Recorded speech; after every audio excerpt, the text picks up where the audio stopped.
Welcome to Empower. This is a program that we focus on people and workplace. I'm glad that you've decided to be with us today. And this is the day the Lord has made, that we may rejoice and be glad in it. We thank God that He's been so faithful to us all along. And today we still continue with our series where we are looking at shining in the marketplace. How do we shine in different sectors, different industries, formal or informal sectors that God has placed us? And we want to shine because we are called to shine. My name is Beatrice Chuchu, and I'm not alone today. I have a special guest with us today who is going to introduce himself, and then we can move on with the program. Welcome. Yeah, my name is Peter Mtua. I'm born again. I'm a music producer, particularly gospel music producer. Wow. Yeah. Amazing. This is a Thank very you for having me. Yeah. a very unique discussion today. I've not interacted with a music producer in this program. Well, And I look thank you. forward. So Peter, good to have you today. And I'm eager faster just to get to understand what did you do in school to become a music producer? It's so funny that I pursued a degree in education. I did. I'm a history and CRE teacher. Syrian? History. History. Yeah. Wow. But I chose to do music production because I've been talented from when I was a young boy. Standard 4. From when I was in standard 4, I could play guitar. So throughout my life, the talent continued to grow. And when I was joining campus in Kenyatta University, I joined bands. So through that journey, I was able to be exposed to places, worship experiences. Yes. And I felt something in me that I needed to be in the position of music production because I was having people taking people to studios. They could be frustrated. I remember there is a lady I took to our studio and she couldn't get the music. Oh dear. Because the producer wanted to compromise. So I felt like I need to get into that position because the Lord needs us to be in those areas. Wow. So that's how I became a producer. Yeah, so maybe I take you back a bit. Before you became a producer, did you ever work as a teacher, having done education in Syrian history? The working that I did, first the place I went for attachment, they requested me to remain even after the attachment. Yes. So for the remaining part of my studies in Kenyatta University, I was able to be going there. In the evening after classes, I continued to teach. Even after finishing the studies, I was retained there as a teacher. But that is the time I started the studio, when I was still actually still in college. Yes. I started the studio. In the afternoons, I could come and start working. Finally, the studio grew to a point that I wasn't able to go to teach. Yes. Yeah. Okay, that's quite interesting to hear because I'm looking at it. You've done education, you're a teacher, the music here is coming up, production, and it seems to be something that you really felt or maybe passion? Passion. Now, in class 4, you are playing the guitar. Yes. But did you ever think that you'd one day become a music producer, or what did you want to become when you were in class 4, class 6, Those times we have very big dreams. What were you thinking about then? I just wanted to work hard. Actually, I was working hard by the grace of God. Yeah. I was performing well. I remember in my those primary school levels, I could always retain position 1, position 2. Oh, amazing. I had my sisters were in universities. They were like my mentors. I was looking up to them. They could always tell me that we want you to join university. So I was working hard. Even when I went to high school, I wanted just to go to university. So those days, I didn't know that there is something that I could pursue in higher levels relating to music. So for me, I was doing music as passion. And that by the fact that I was talented, I used to feel it from inside. I could even spend nights playing guitar. My sisters can attest. Wow. I could play guitar throughout the night. Throughout the night. Up to morning. I have not slept and I feel like I want to do it. Wow. I started being invited to go to conferences when I was in high school. So when I went to conferences, after receiving maybe any invitation, I could go to prayer and fasting. At least I used to do three-day prayer and fasting. Aye. I used to have a guitar. I used to pick it and go to a physical mountain, praying and Wow. fasting. So by the time I'm going to conference, I used to get surprises. Men of God could identify and say, that young man, he has something in him. Those are the days that I started receiving prophecies from men of God. That one time you will have a music school. Oh. Because Okay. I was playing guitar and I was connecting with them. So for me, I didn't know, I don't have an idea of having a music school. Finally, I actually don't even have the music school right now, but I believe It will come. today it will. I'm you're heading there. Yeah, I'm heading there because I didn't know even about music studio. That's true. I didn't even know what is required, which software we use. Yes. But the word that God releases is maneno ya Mungu, yani it's sure.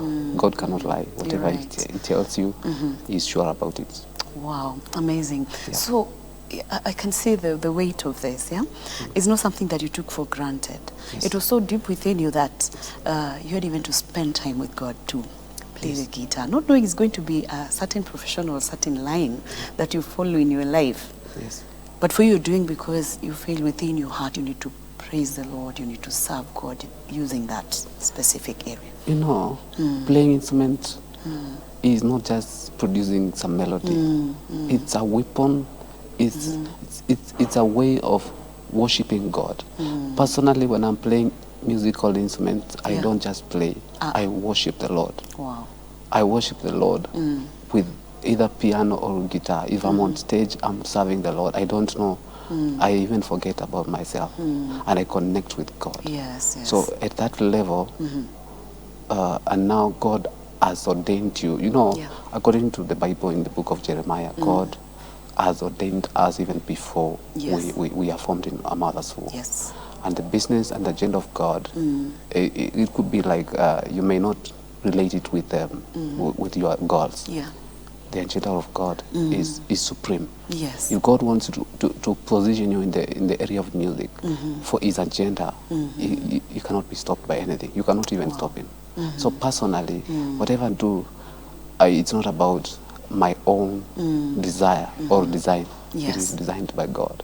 And I've throughout time I've seen like assurance that it is God who placed me here, because I've seen the impact that I've been causing to people who might think if I didn't, if God did not position me there, maybe they could have just been wasted. Yeah. In my life, I've worked with street children, people that were struggling. I've worked with them, and through that, destinies, I can attest some people today.